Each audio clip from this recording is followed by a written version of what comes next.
Hello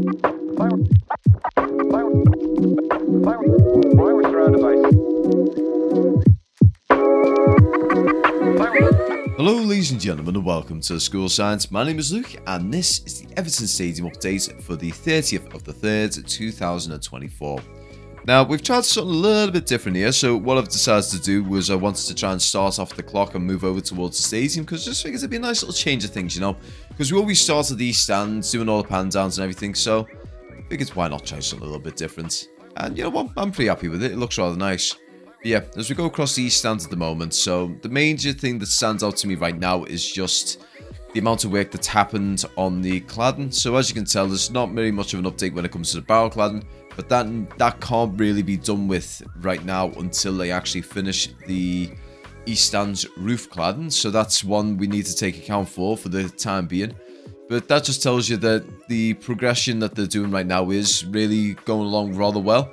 But yeah, overall, it's coming along rather nicely. Another thing as well, while I was going across today, I was looking at the brickwork itself, and from a distance, you can't see the whole crossbeam design, so, you know, the lich design that's meant to be on the bricks themselves.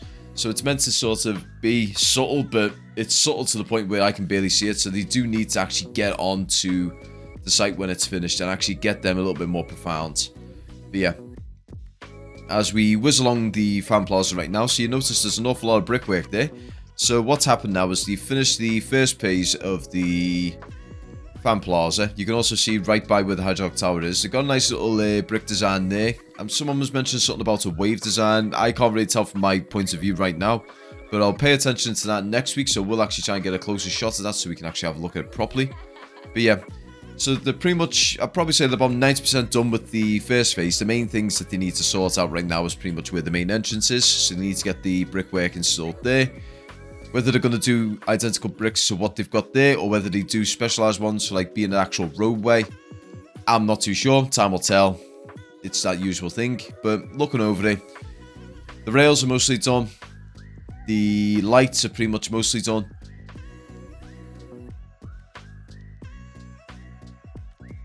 Sincere apologies then. I was about to sneeze, sorry. But yeah, in regards to everything there, so the second phase is slowly starting to take place, so we're going to actually have a little look over that over the course of the near future.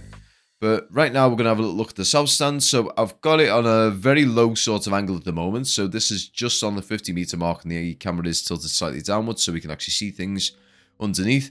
And you can see there's a lot of brickwork in regards to the pathways and everything underneath.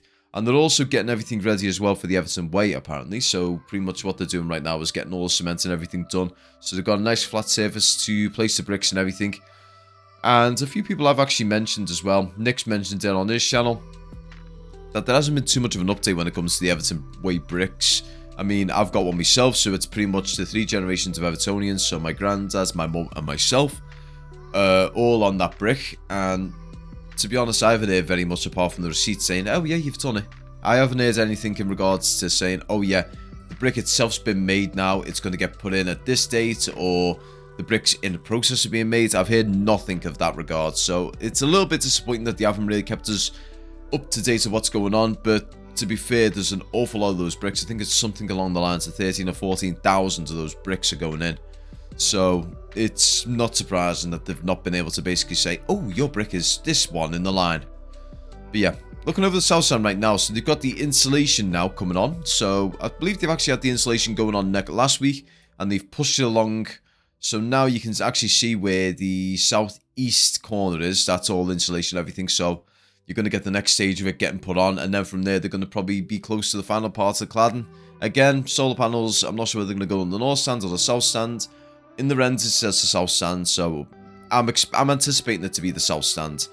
But yeah, and overall it's looking well. It is looking well. I do actually want to do around here is try and pan it around so you can actually see the reflection from the grass. And it looks rather nice to see all the sunlight reflecting off the water off the glass. So when it does turn around, have a look at it and just enjoy it. Now, I'm going to go a little bit off tangent at the moment. I'm a little disappointed with Everton at the moment. At the time of this recording, we had just lost 2-1 to Bournemouth. It went 1-0 down from Solanke header, Solanke, whatever the hell his name is. We equals up with Beto, and then we we lose in basically the last minute due to a Seamus Coleman all goal. Now, in all honesty, it could be viewed in many different ways. It could be silly of Seamus not being able to try and turn his body properly to try to deflect the ball wide. It could be unfortunate that the fact that he sort of got pushed into the ball. There's so many ways we can look at it, but unfortunately, Everton just need to sort their shit out, and soon.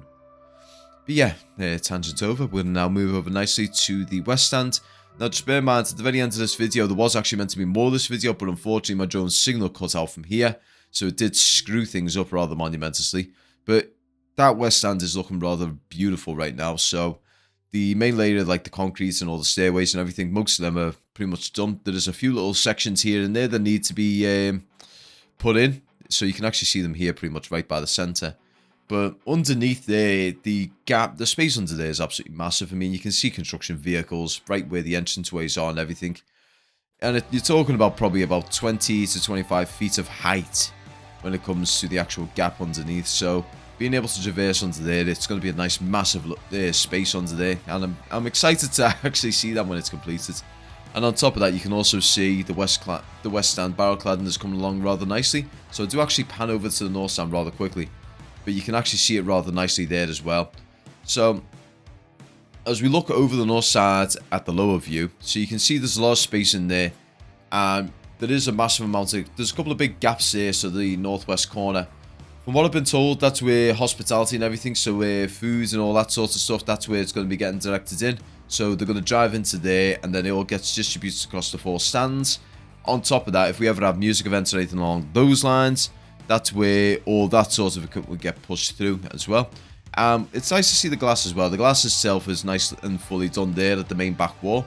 You can see there's a couple of pieces that are missing, so those are your speciality pieces. So I would anticipate those would be getting put in next week, if not the week after. And other than that, there's not too much really else to talk about. I mean, the pathways are getting work done on them. I do apologise again. I'm going to say this a lot. I'm sorry that this thing is a little bit ad-libbed and sort of all over the show. Updates from Everton have been a bit sporadic, so being able to talk about all 4 stands, telling you about updates of them, it's very difficult. So just me being able to talk right now is the best thing that I can do. And if you're wondering why am I just rambling on, bear in mind that the music that I do actually have on these videos, although it's considered royalty free, there are ne'er-do-wells who like to try and claim copyright on them, and it's very difficult to fight them. So me sort of talking over it right now, and you're still having a little bit of it in the background, is the best way to sort of combat that at this point in time. It's so that the YouTube automatic algorithm that detects this sort of stuff, it struggles when it has this me talking over that sort of stuff. So if ever there's like a big patch of blank when it comes to these things, and like there's no music or anything like that, that's more down to the fact that the algorithms caught it and they've sort of said, nah, you can't have this piece, and I've just had to mute it. I can't do anything else. I can't like commentate over it, anything like that once it's uploaded. But yeah, that's the tangent over. But yeah, looking over the stadium right now, it's great to see it the way it is. You've got all the you've got most of the roof cladding on and in place, so it just, seeing it like this, you sort of get more of a perspective of what it's going to be like in the course of the near future. Just fingers crossed Everton sort their shit out soon. Take care, have a great week, and peace.